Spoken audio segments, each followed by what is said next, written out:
All right, so now that we know a little bit more about Yarnstorm, let's read a story to get us in the spirit. So today's book is Extra Yarn by Mac Barnett. So let's see what adventures our main character gets into in this book. On a cold afternoon in a cold little town where everywhere you looked was either the white of snow or the black of soot from chimneys, Annabelle found a box filled with yarn of every color.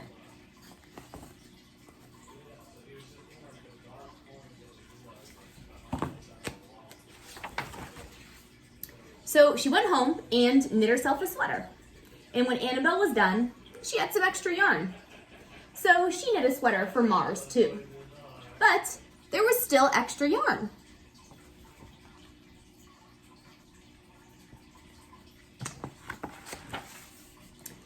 And when Annabelle and Mars went for a walk, Nate pointed and laughed and said, "You two look ridiculous." "You're just jealous," said Annabelle. "No, I'm not," said Nate. "I think they look pretty stylish. What do you think?"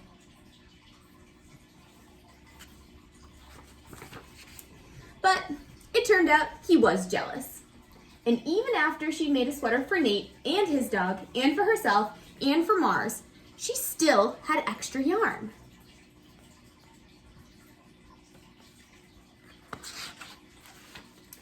At school, Annabelle's classmates could not stop talking about her sweater. "Quiet," shouted Mr. Norman. "Quiet, everyone. Annabelle, that sweater of yours is a terrible distraction. I cannot teach with everyone turning around to look at you." "Then I'll knit one for everyone," Annabelle said. "That way they won't have to turn around." "Impossible," said Mr. Norman. "You can't do that."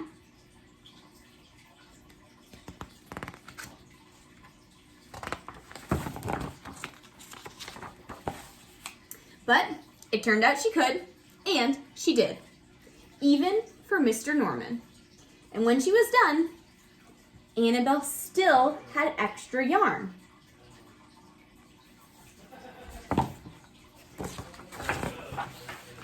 So she knit sweaters for Mom and Dad, and for Mr. Pendleton, and Mrs. Pendleton, and even for Dr. Palmer, and for little Louis. Do you think she's run out of yarn yet? Let's see. Nope. She made sweaters for everyone except Mr. Crabtree, who never wore sweaters or even long pants, and who would stand in his shorts with the snow up to his knees. "No sweater for me, thanks," said Mr. Crabtree. So she made Mr. Crabtree a hat. And even then, Annabelle still had extra yarn.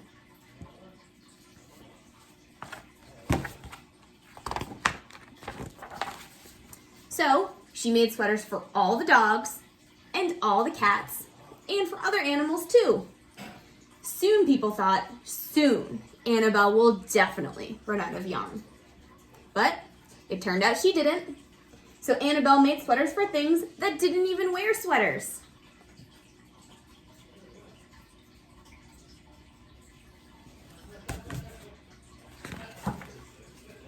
Things began to change a lot in that little town. All these colorful buildings all covered with yarn.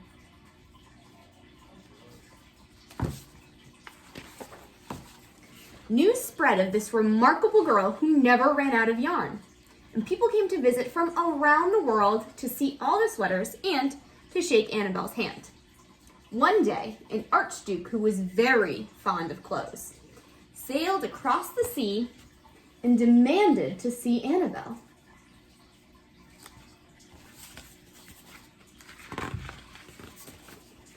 "Little girl," said the Archduke, "I would like to buy that miraculous box of yarn, and I'm willing to offer you $1 million. Should she take it?" "I don't think so either." "No, thank you," said Annabelle, who was knitting a sweater for a pickup truck. The Archduke's mustache twitched. $2 million, he said. Annabelle shook her head. "No, thanks." $10 million, shouted the Duke. "Take it or leave it." "Leave it," said Annabelle. "I won't sell the yarn." And she didn't.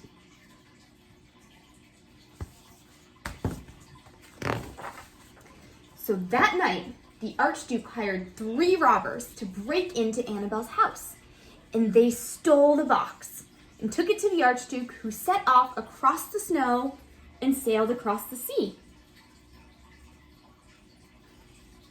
Oh, poor Annabelle. They took it all the way back to the castle. The Archduke put on his favorite song and sat in his best chair.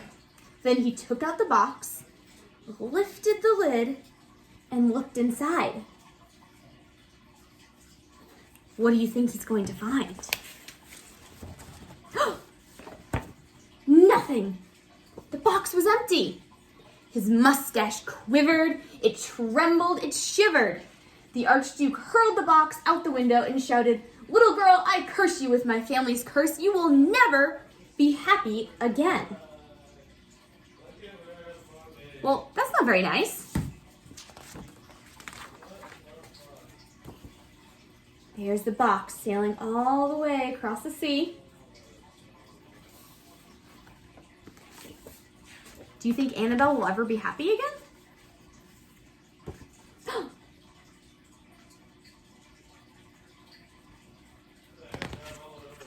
But despite the Archduke's curse, it turned out she could be happy again. The end. Thanks for listening in, everybody. Stay tuned next, because in our next video, we are going to take a field trip to Tower Hill, and we're going to be able to see some of this yarn bombing in person. So I'll see you all in a minute.